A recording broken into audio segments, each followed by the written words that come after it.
মজাদার কিছু খেতে মন চাচ্ছে, তবে পরিশ্রম করতে মন চাচ্ছে না।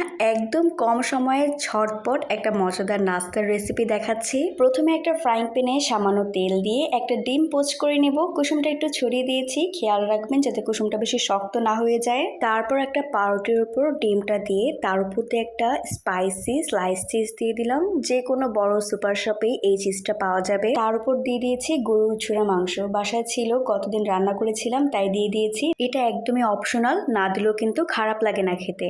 তার উপর দিয়ে দিলাম টমেটো সস। টমেটো সসটা দিয়ে সুন্দর করে আরেকটা পাউরুটি দিয়ে ভালো করে চেপে ঢেকে দিয়ে চুলায় চলে যাব।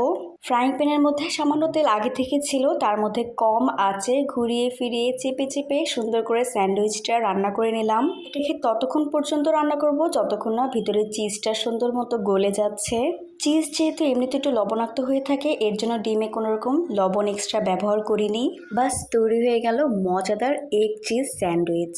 এটা গরম গরম পরিবেশন করবেন, খেতে অসম্ভব মজা। প্রতিটা কামড়ে মুখের ভিতর চিজ আর ডিমের কুসুমের একটা অসাধারণ কম্বিনেশন। একবার না খেলে বুঝতে পারবেন না। খুব কম সময় তৈরি হয়ে গেল মজাদার একটি নাস্তা। অবশ্যই ট্রাই করে দেখবেন।